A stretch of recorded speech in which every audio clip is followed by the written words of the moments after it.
400 ده نن چې دا کم میټینګ وو سر جی نن د 400 د پرایز لیست کمیټه تاسو سره د تاجر برادرۍ سره او د فود او د کنزیومر کورټ سره تاسو یو فائنل ډیسیژن واغښت د دې په حواله باندې تاسو په خپل نظر کې څه 400 ته څه فیسیلیټیز ورکړل. بسم الله الرحمن الرحیم. زمانو موږ ضرور دی ډیپټي کمشنر 400 ده نن چې دا کم میټینګ وو زموږ په افیس کې پای کې فود والا موجود وو، کنزیومر کورټ والا موجود وو او د بازار چې کم چارواکي دي هغه ټول راوښتي وو او د دې میټینګ راوښتو زموږ صرف یو دا مطلب و چې دا چې کم پټرولیم چې کم آیټمز دي دا په خاص کر په پټرولو کې چې دا فود ورکو د دې میټینګ راوښتو صرف زموږ دا مطلب و چې په پرایسز کې موږ چینج راولو، خاص کر دا روزمره چې کم آیټم چې کم پبلک ډېر زیات استعمالي چې هغه ریلیف موږ پبلک له ورکو. د دې میټینګ راوښتو صرف دا مطلب ارته کم تاسو پرایس د روز دا او کنه مقرر کو نو په دې بیا تاسو په دې من چیکینګ بیلانس ساتي خو نو ودا صرف دا اپس د محدود فورس تاسو نه دا افیس ته محدود لپاره به ولې دا دونه چې موږ ایکسرسایز کو میډیا والا راوښتي تاسو ټول تاسو مخې د یو ترانسپیرنت پروسیجر وشو چې دا کم زمونږ د ډیسټریکټ اډمنسټریشن افیسرز دي کم فود والے دی او کنزیومر کورټ دی هغه بزی او د دې امپلیمنټیشن وکړي موږ چې دا کم څومره د بازار ریپرزنټیټیوز ویلم د مخام پورې ټایم ورکو چې دا څومره چاته داسې لګي چې زما په ویسینټي کې یو دکاندار دی او دا هغه ای کوالټي شي نه خرڅي یا هغه چې کم شي خرڅي دا غي نه د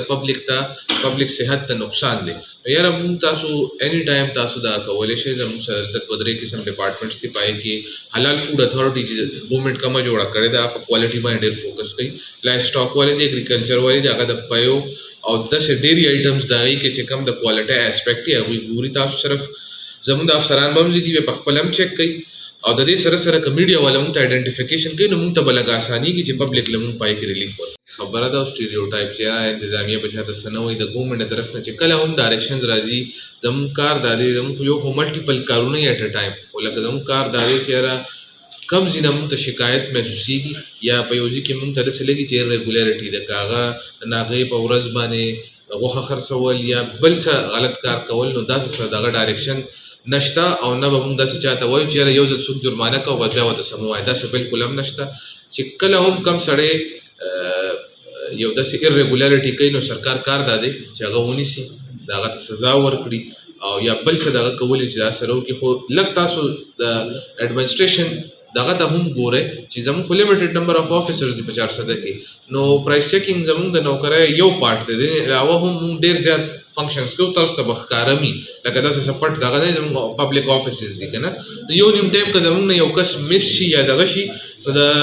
میډیا نه او د دې چې دا کم خلک دی د هغې نه موږ دا ایکسپیکټ کوو چې هغې موږ ته نشاندهي کوي نو انشاءالله په دې کې به موږ څوک نه خفه کوو چې یاره موږ ته څوک نشاندهي وکړي په موږ څه کاروایي ونه انشاءالله دا سر سبا بله ورځ کې زموږ میټینګ دی نو څنګه چې دغه اشیای خردنوش کې موږ یو میټینګ وکړو چې د پټرولیم د پرایس افیکټ مو پبلک له ریلیف ورکړو نو دغه شانتې زموږ کوشش دا دی چې کم زموږ د دغه دي کرایې دي په هغې کې به هم انشاءالله موږ ډپ راولو لکه دا فرق به پکې راولو چې پبلک ته په هغې کې هم ریلیف ویلا باجي دا موږ خو د دې میټینګ کولو یو دغه دا و چې یاره خاص کر چې کله هم اوس ګروسري شاپینګ کوي د 400 خلک کم دکان ته ایټلیسټ تپوس ته کوي چې یاره سرکاري نرخنامه څنګه ده او کم سړی که وایلیشن کوي نو هر سړي ته موږ نه شو رسېدی دا خو لیمیټډ نمبر اف خلک دی زموږ سره خو موږ ته آئیډنټیفای کوي او چې کم ځای کې هم څه ایرریګولیرټي ورته ښکاري نو موږ ته اني ټایم تاسو هغه کنوی کولی شئ نو چې هغې باندې موږ بیا سیکشن